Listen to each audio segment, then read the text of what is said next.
It has been 122 days since October 10th, 2025, the launch of Trump's so-called peace plan and second ceasefire, and in that time, Israel has murdered at least 576 Palestinians and wounded 1,543 others. Our guest this morning is Phyllis Bennis, who co-directs the new Internationalism Project at the Institute for Policy Studies. Her work focuses on the Middle East, U.S. militarism, and the U.S.-United Nations relations. She's the author of several books, including her latest, Understanding Palestine and Israel. Good morning, Phyllis. Good morning, Kat. Thanks for coming back on the show. Always good to be with you. I actually want to start on the West Bank today, where Israel's Security Cabinet on Sunday approved the expansion of oversight and enforcement measures in Palestinian-controlled areas of the West Bank. In January alone, at least 694 Palestinians were driven from their homes in the West Bank due to Israeli settler violence and harassment, highest number since Israel's genocidal war against Palestinians in Gaza erupted in October 2023. I want to give some context, as usual, for my listeners. This violates, seriously, the Oslo Accords. Talk about what those are and how this is a violation. Well, what's going on in the West Bank right now is certainly the most extreme versions of an assault on Palestinian rights of all sorts, certainly since Oslo, which was passed first in 1993 and then ratified in a long, complicated agreement in 1995. But it also, what Palestinians are talking about now is the Gazification of the West Bank over this last summer, where we're seeing house demolitions, Palestinians being shot and killed by Israeli settlers, backed up by the Israeli military. The particular violations of the Oslo Accords are important. Oslo was partly a fraud, but there was a grain of truth in it. The fraud was that it supposedly divided the West Bank into three parts, designated so creatively, poetically, as A, B, and C, with different levels of Palestinian control or absolute Israeli control over the three sections. And in theory, this was supposed to be a temporary position that would last only 5 years until such time as an actual Israeli state, an actual Palestinian state would be created. The Palestinian state, of course, was never created. And in fact, people like Benjamin Netanyahu, who's now been the prime minister of Israel for longer than anyone else in history, but was at the time of Oslo a lower ranking political operative, has always been against it, has always said, no, there's never going to be a Palestinian state. So it's not a secret that top ranking Palestinian claims that this is a step towards our state, we're never really going to reach it, and that top level Israeli officials were very clear from the beginning that they had no intention of allowing an actual state. So what it says, for example, is that in the division into A, B, and C areas, Section A was the smallest. It was about 18.5% of the land of the West Bank. And we should be clear here, when we talk about the West Bank, we're talking about about 22% of historic Palestine, right? There was the West Bank, Gaza, and East Jerusalem was all that was left after the Nakba of 1948-49, when Israel controlled not the 55% it had been authorized by the United Nations, but 78% of the territory of historic Palestine. By 1967, by that war, that was taken over so that Israel now controlled 100% of historic Palestine. So the question of Oslo was never about restoring historic Palestine to be a Palestinian state for everybody who lived there, equal rights for everybody there. That was never on the table. And in fact, the Palestinian state that was designed to include parts of the West Bank, so parts of the 22%, it allowed about 40% ultimately of the 22%. So we're talking scraps here. We're talking crumbs. We're not talking the whole loaf. We're not even talking slices. We're talking crumbs. That was supposed to be the first part of what would lead to a Palestinian state. It included the 6 major towns in the West Bank: Bethlehem, Nablus, not Jerusalem, Ramallah, etc. But they were never allowed to be on the road towards anything remotely resembling independence, and they were never contiguous. So the notion that this was going to be a state was never true. It was always scattered Bantustans with some level of Palestinian authority. In that section A, those cities, Palestinians were supposed to have complete political and cultural control, and internally security control, meaning Israeli troops were not even allowed to go in. Area B, which was about 40%, which included some of the major larger towns and villages, meant that Palestinians had some authority, municipal authority, we could say, inside the towns. They could pick up the garbage. They could decide what hours the schools would run, that sort of thing.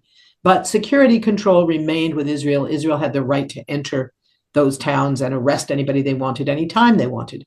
Area C, the largest amount, which was over 50% of the West Bank, Area C was under full Israeli control, with no pretense that Palestinians had any authority at all. What has become clear in recent years is that those restrictions on Israeli actions were never real. Israelis, Israeli soldiers, Israeli settlers are free to enter all of the Palestinian towns, all of Area A, supposedly, where they are supposed to be prohibited. They arrest people, they have killed people, they take on the local police. There's no question that these are occupied territories with a full military and militarized occupation underway, including the role of the military in arming and supporting the settlers. What that translates to is that over 1,000 Palestinians in the West Bank have been killed mainly by Israeli settlers, some directly by Israeli soldiers, but the settlers always are protected by the soldiers, by the IDF, the Israel Defense Forces.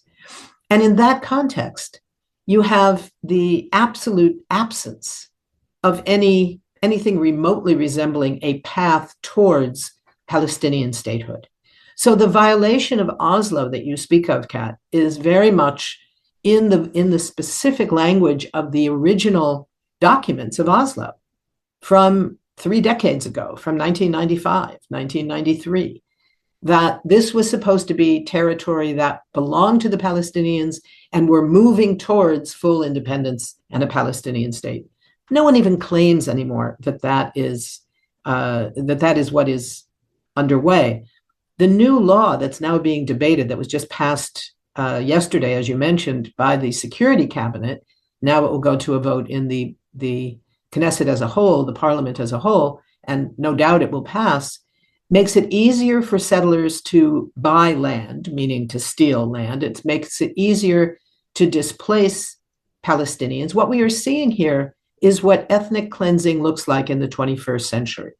We saw in the Nakba what ethnic cleansing looked like in the 20th century.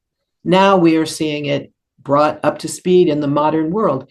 This would say that settlers can buy all the land that they want, something that was never allowed before. It gives the police, Israeli police, even more control throughout the entire occupied West Bank. And it means that the de facto annexation that has been underway for some years now has moved out of the creeping period. We used to talk about creeping annexation. It's not creeping anymore. It is running full speed ahead towards full and complete annexation. In the weeds question, Phyllis, mostly out of my own curiosity, when you say buy the land, who are they buying the land from if Israelis aren't supposed to own it in the first place? So where does that money go? Yeah, this is one of the tricky parts. There are small pieces, shall we say, in the West Bank where individual Palestinian families have been able to prove their long-standing title to the land, which goes back generations, goes back to the pre-British period, the period of the Ottoman Empire, when people bought land, small farms, houses, plots for houses, that sort of thing. When you go to the West Bank, you can go to some of the 400 villages that were destroyed in 1948, 49, and 50, with a specific goal of wiping out the presence and the history of Palestinian residency in that land in which they were the indigenous population. And in those areas, you can see Houses were completely destroyed, stores, shops, schools, mosques. In many places, all that's left is the minarets, the towers that remain built from stone of the old minarets. But in some of those places, you can also see straight lines of cactus plants that are indigenous to that part of the West Bank. They were the property lines where houses were built on a plot of land, and the people who built them, the way people in US suburbs might put up a white picket fence, for instance, Palestinians planted these particular fast growing cactus plants to demarcate land ownership. And they have their family's title to the land. In the past, it has been illegal, technically, it was never really enforced, for Israeli settlers to try to buy or simply occupy land that was privately owned in the West Bank. They could do what they wanted and did to land that was ostensibly collectively owned or did not have clear title, something like that, with the assistance of the Israeli laws that, as of 2018, said explicitly that the settlement of the entire, quote, land of Greater Israel is a national obligation of the Jewish people, and that only the Jewish people have the right of self-determination in the land of Israel. That's the language of the nation state law of 2018, passed by the Knesset. So it makes it very clear. There had been some exceptions for small plots that were specifically owned by a specific individual that at least might have access to the Israeli courts. No one ever won. No Palestinians ever won those cases. It might delay things a bit, that sort of thing. But this sort of does away with any such exemption and says that they can't buy it. That they can't be prohibited from buying it. They can buy whatever they want. They can offer whatever money they want. And woe be to any Palestinian family that says, no, our land is not for sale. Our right to this land is not for sale. We don't even know what's going to happen now when this new law gets approved by the Knesset, but it essentially will presumably allow police to enforce a sale, for instance. I could see that being the interpretation of what the new Israeli law could mean. I mean, I would just for listeners, I mean, I would liken that to, post chattel slavery and during the Reconstruction period when Black folks were buying land, working it, and Yes, white mobs would just come take it, sometimes throw 50 cents their way, and then, and then in some cases still slaughter the families that were on that land, just so folks, exactly. like, there's the connection.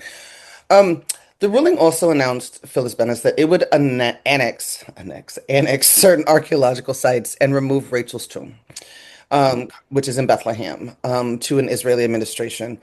Rachel's tomb, for my listeners, is considered the traditional gravesite of the biblical matriarch Rachel, and is home to the Bilal ibn Rabah Mosque. These are Palestinian sites that are considered Palestinian treasures, right? To hold on to. Where I'm going with this is I'm going to ask you to put into context how the appropriation, the destruction of, the stealing of Palestinian culture, cultural relics, historical cultural sites, how that is a part of genocide.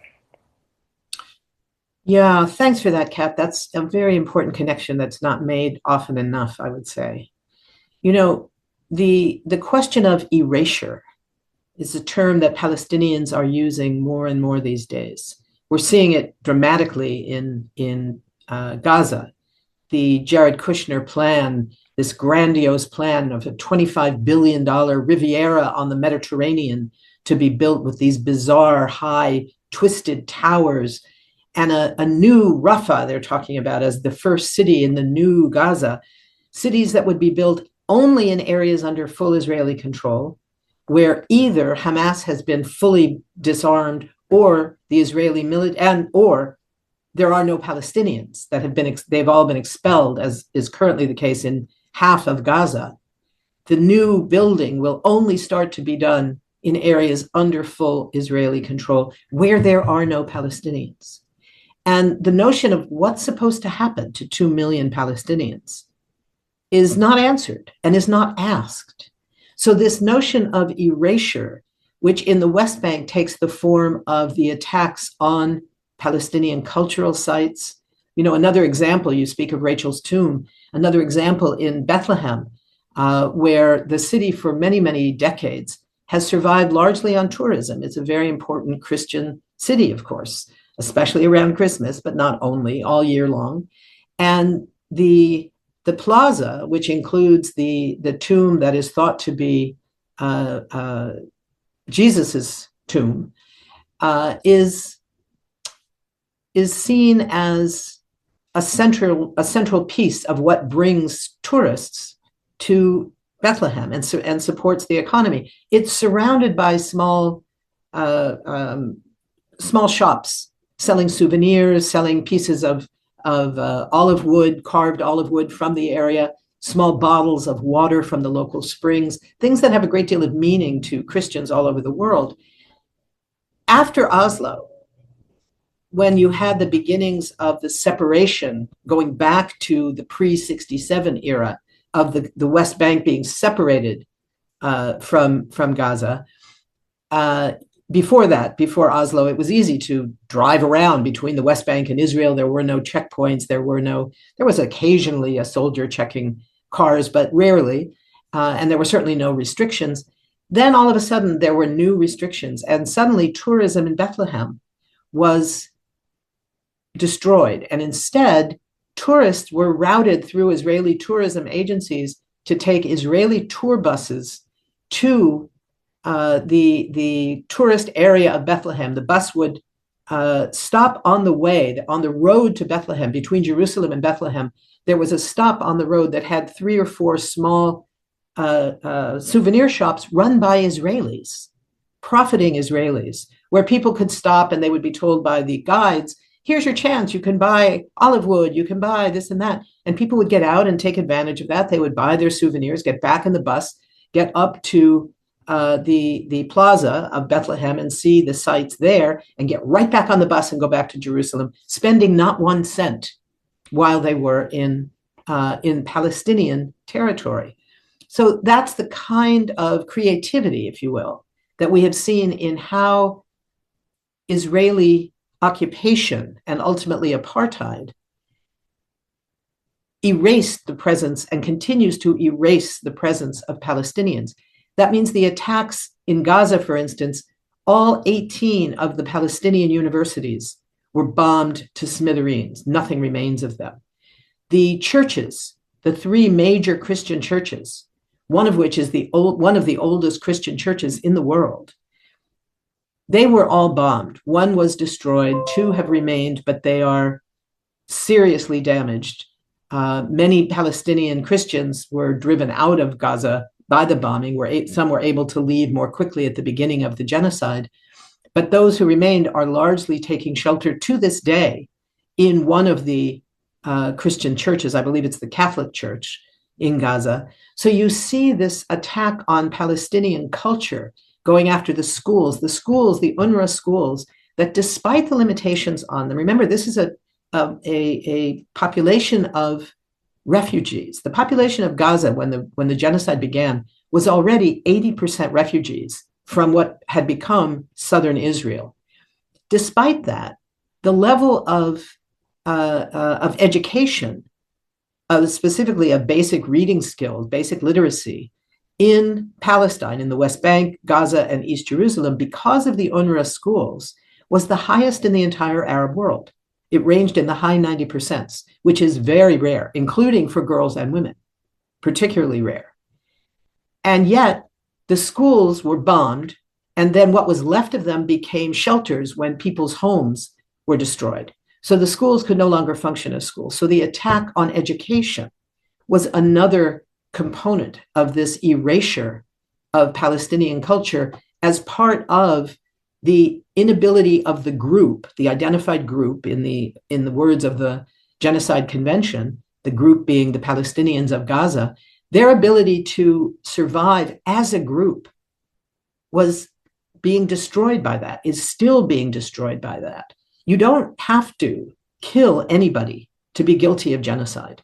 If your goal is to make it impossible for the group as a group to remain coherent and to survive as a group, you don't have to kill anyone.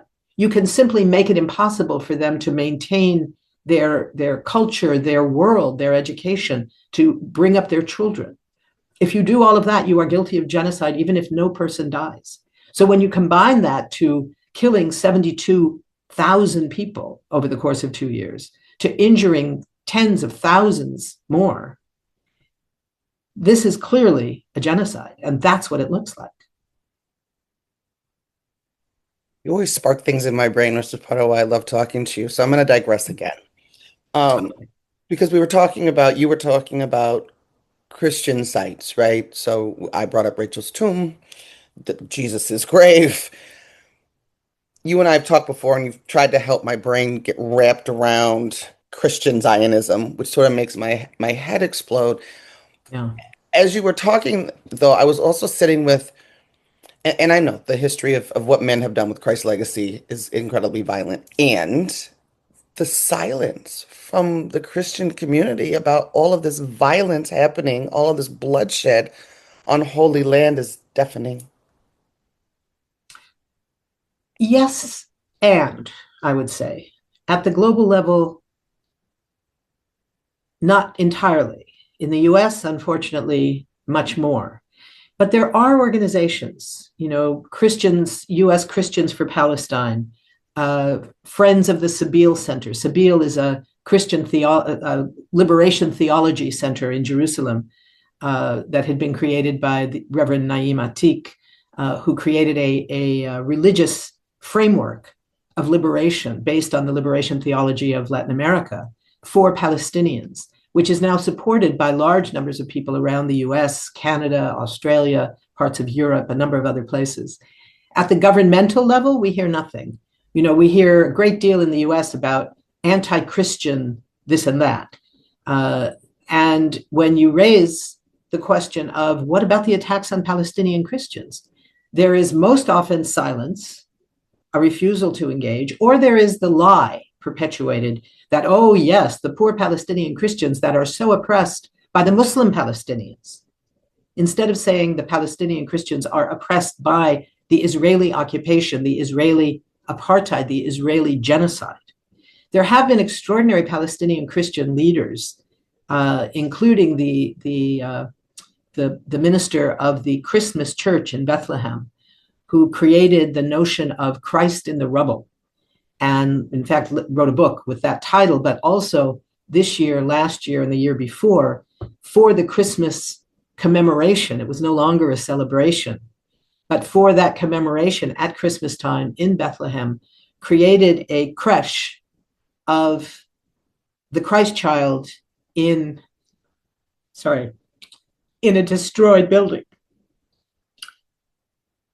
which is very, very powerful as an image, and unfortunately has not yet had the kind of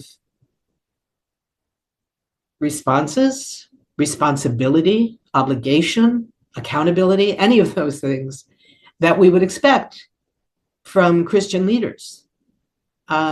That's changing, and I think, ironically, the rise in Christian Zionism and the blatant, violent nature of much of that Christian Zionism, because in this country, Christian Zionism is so thoroughly linked not just to the theological or the ideological history of it, which we can talk about, thoroughly anti-Semitic, ironically enough, but it's also tied to white supremacy. It's tied to the notion of Christian nationalism in the US, which is clearly linked to the idea of making the US white again.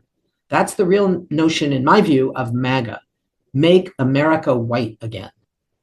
And I think that the role of Christian Zionism within that, the reason that you can have this weird linkage between people who are fundamentally anti-Semites, loving Israel, wanting to protect Israel, despite the fact that they're prepared to sell Jews down the river.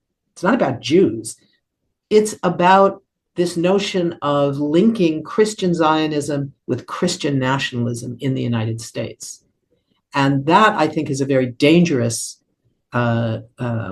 trajectory that social movements in our country are obligated to challenge as best we can. And there is important work going on. The notion that I mentioned earlier about the anti-Semitism of Christian Zionism, This is something that when Israeli officials are asked about it, why are you allied with these Christian Zionists whose goal is the death of all Jews? Their answer is versions of, oh, come on, we know that's not true. We will take any friends we want, so we don't really care. Because what Christian Zionism says, in a rather truncated version, let's say, is that the second coming of Christ can only happen after the ingathering of all the Jews into Palestine. And when they are all there, they will be given the choice to convert or die. I've got to say, as a Jew, it's not exactly my favorite choice to face, but that is, that is what is called for. But with that basis, it's, you can come back and say, well, wait a minute, you're Jewish, that you call Israel the Jewish state. How is it that you're allied with these people who want you to disappear, who want you to either die or convert? They're like, we don't care about that. We know that's not going to happen. We will take our friends wherever we find them. So that's the danger of this rise of Christian Zionism. And listen, for my listeners, because I've been giving you all organizing 101 lessons on here and something I talk about all the time. And I will tell you that the right, they organize. They are organizers too, and they're actually really good at their craft. And they kept it up while we slowed down during COVID. One of the lessons of organizing 101, no permanent enemies, no permanent friends. You identify who has the same goal as you align with those folks, you reach that goal, and you deal with the fallout later. Now, there's principled and unprincipled ways of doing that. And that's what's happening here. All right. All right, Phyllis, I do want to move on to Gaza. Per usual, I want to give you an opportunity to reflect on the conditions of the people as they're trying to survive untenable assaults by Israel, including now an outbreak of meningitis among Palestinian children, of which there's been at least one death. Yeah, the conditions in Gaza are horrific. I think it's too easy for us in this country, faced with the need for mobilizing around what we're seeing in Minneapolis, what we're seeing in other cities, as well as the sort of broad global crisis faced by Trump's threats to Greenland, to Cuba, to Mexico, and the assaults on Venezuela, on the threats against Iran, the fact that there are these two giant military armadas floating around, one outside near Cuba, the other just off the coast of Iran, threatening greater attacks, aircraft carriers that each hold 5,000 or more troops and 90 or 100 warplanes and helicopters.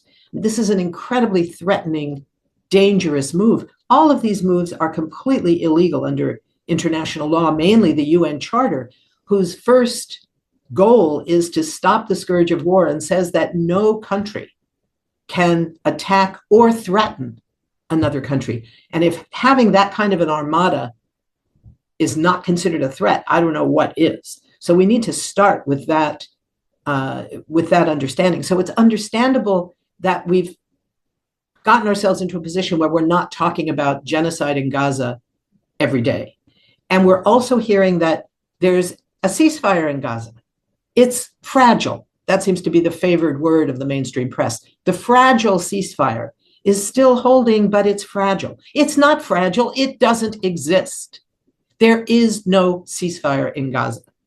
What is true, and we should all be incredibly grateful for this, is that the numbers of people being killed by Israeli bombs and Israeli tanks, Israeli drones, Israeli airstrikes every day has gone down from 100 or 150 every day to 7 or 24 or 32 or 18, which we've been seeing each day. That's better because we're talking about human lives, not just numbers. But we also have to recognize that this is not a ceasefire. This is not a ceasefire. It's maybe a slower fire, but it is not a ceasefire. So that's our starting point, I would say.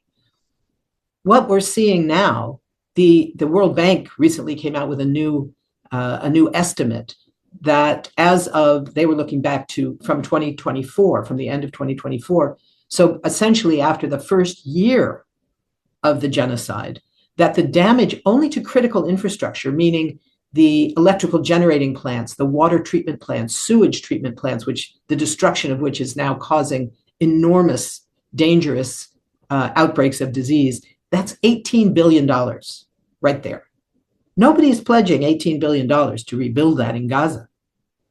The notion of what the plan is doesn't take into account the people of Gaza who are still living in these shredded tents that were largely destroyed in the storms of January, that were shredded to almost nothing, so that it becomes impossible for people to keep their babies and their children warm. That's why we're seeing more kids dying from hyperthermia and from the lack of decent food. There is slightly more food available in Gaza, but number one, it's not good food. It's not food with protein. It's not any kind of vegetables or fruits. Milk is not available for babies. Baby formula is not available. And almost the only food available is still only for sale. The Israelis are allowing in truckloads of commercial goods. They are still keeping out hundreds of truckloads on a daily basis of humanitarian supplies. 37 international NGOs are now prohibited from operating in Gaza, including, for example, Doctors Without Borders, for whom thousands, tens of thousands of Gazans depended for their only access to basic emergency care. There's no other care available. Cancer patients are dying because they can't get out. We were told last week, great victory, the Rafah crossing to Egypt is now open, and Palestinians will be allowed in and out. 50 a day will be allowed to leave, mainly medical cases, who need cancer treatment, who need treatment for their badly injured from gunshots, legs or arms, and are facing amputation if they can't get the kind of advanced surgery that's only available outside of Gaza. Well, we didn't have 50 people a day. It was a total of 37 people in the entire first week. That's what we're talking about. And fewer than that, I think the number was 14, if I remember right, were allowed back into Gaza. Whole families that have been separated and have been unable to get back into Gaza despite the genocide for 2 years now. So that's what we're talking about on the macro level. On the individual family level, the struggle every day to find clean water. You know, many of us saw throughout January when the rainstorms were so dramatically heavy and the winds, the combination was shredding the tents, and it meant they were all flooded. They were filled with water. That was not just rainwater. That was sewage water, because the entire sewage treatment system in Gaza has been bombed in the first months, destroyed in the first year of the genocide. Since that time, those people living in those tents, those tens of thousands, hundreds of thousands of people, they're digging holes because they don't have toilets. When the rains come, those holes flood. That's the water that we're seeing in the roads, in the tents, that the children are sloshing through when they try to go out to find water for their families or try to get to another tent that maybe has been set up as an education tent. That's what we're dealing with on a daily basis for individual families. Women are giving birth with no clean water, nothing to drink, no water to drink, no water for sanitation, no water to mix with their baby's formula if they are malnourished enough that they can't breastfeed, which is true for far too many women right now. So the situation in Gaza is still that of a genocide. We're still waiting for the International Court of Justice to issue its final reports, its final ruling on the South African case in the ICJ, calling out Israel's violation of the Convention Against Genocide, a case which now has, I believe it's 13 other countries that are parties with South Africa to that case. But it could be another 6 months before we hear anything. It could be more than that. We don't know when we're going to get that ruling, and we don't know what will be possible in terms of enforcement. The ICJ's rulings are considered binding in international law, but that doesn't mean it has the capacity to actually enforce them. So enforcement ultimately comes back to us, to social movements around the world, to force our governments to put into action whatever the ICJ ruling might call for, as we saw in the summer of 2024, when the ICJ issued its preliminary rulings and then a separate ruling, a preliminary ruling on the genocide case, and then a separate ruling on the illegality of the entire project of occupation. combined those into an extraordinary ruling, which was made into a UN General Assembly resolution based on the Uniting for Peace principle at the UN, in which a massive majority of the General Assembly voted for military sanctions, an arms embargo, voted for banking sanctions, trade sanctions, a whole host of sanctions, diplomatic isolation, a whole host of essentially coercive measures to make Israel stop its violations. And yet, those decisions are not enforced. In a few countries, there are, because movements in those countries have forced it on their governments. So you have the government of Colombia decided last year to stop shipping to stop shipping coal to Israel. Israel relies on coal to build the weapons that it creates for itself. It was getting a lot of coal from Colombia, and they said, no, we're not going to do that anymore. In Ireland, they passed a law prohibiting the refueling of planes carrying arms to Israel from using Shannon Airport as a base for refueling on their way to Israel, saying that's not acceptable. So you have examples of this, but we need far more of it. That's what we're now facing. The Kushner plan for the rebuilding of Gaza, among other things, has ultimately the space for only 100,000 housing units. That's about 15% of the number of housing units that existed in Gaza before this genocide, not to speak of the fact that many of them were in refugee camps, etc. But there was housing. The rest is designed to be green spaces, to be industrial parks, to be park areas. Cities will be razed to the ground and rebuilt. They are not rebuilt for Gazans. They are not rebuilt for Palestinians.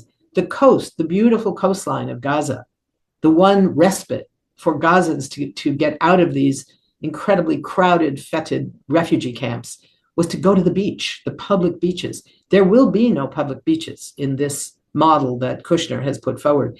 The beaches will be all for tourism investment. There will be these towers of apartments that people can buy from all over the world. There will be fancy hotels. There will be cafes, none of which will be accessible, affordable for people who live in Gaza. They are simply erased. So all of this comes back to the erasure of Palestinians, the ethnic cleansing of Palestinians, 21st century style, that this attack on Gaza is all about. Phyllis, I just have a couple of minutes left with you. You mentioned force our governments, right? That's what we're supposed to be doing, is force our governments to act with some sort of moral barometer. We hear a lot of people talking about the midterms, right? The midterms. We got to win the midterms by we. Well, I don't include myself in this, but the overall we is right. The Democrats. That's what the Democrats got to take the midterms, right? But in terms of the Palestinian question, right? This is a bipartisan problem. Um, how Yes important? and no, I would say. At the level of the electeds, yes, this is still a bipartisan problem. There have been numbers of elected officials visible in Congress, but also in state assemblies, state senates, city councils all over the country, where for the first time, really, in these last few years, we have people being elected explicitly supporting Palestinian rights. We can look at New York as one great example. You know, the Mamdani campaign showed that you can stick to your principles on Gaza, not make it the centerpiece of the election because you're running for mayor. You know, when he was asked what would be the first country you visit when you become mayor, the expectation is you'll say, of course, I would go to Israel first. He said, I'll go to the 5 boroughs first. I'm not going to any country yet. I'm being elected mayor of this city. It was a brilliant answer, right? It was a brilliant answer without ever giving up his commitments to Palestinian rights. So we have that. On the other hand, what we've seen is an incredible shift in the discourse over the issue of arms to Israel, which for the US is the single most important thing we could do, is stop sending arms. Stop sending arms. We have 75% of Democrats, 61% of independents, and something like 58 or 57% of all voters saying no more arms to Israel. We've never had that in this country. So the gap between the position of elected officials and the position of their political base is vast and growing. And that's what we have to exploit. That's our job, is to make clear to these elected officials that if they're not paying a price now, they will be soon. They will be soon. What we're seeing right now in the special election that's underway in New Jersey, it's too close to call still, at least as of a couple of hours ago. It's been 3 days now, and there are just a few hundred votes separating them. But the vote isn't between a pro-Israeli, AIPAC-backed somebody and somebody supporting Palestinian rights. It's somebody supporting Palestinian rights, and then somebody who AIPAC attacked and spent $2 million trying to prevent getting the position because he was soft on Israel. He wasn't pro-Israel enough. He said there should be restrictions on aid to Israel. So that's extraordinary. The debate now is between, do we restrict aid or do we cancel it altogether? That's amazing. We've never had that before. So our job is also, regardless of party, to say we need to get these parties in line with where their political base actually is. What do people actually want? They don't want to spend billions of dollars, tens of billions of dollars on sending military equipment, arms, guns, bombs, etc., to Israel to kill Palestinians. They want that money to be used at home to pay for education and healthcare and all the other things that we're told there's no money for that. But somehow there's always money for the Israeli military. That's what has to change. Phyllis Bennis, I've got to leave it there. Thank you so much for joining me this morning. Talk soon. Take care. Thank you, Kat.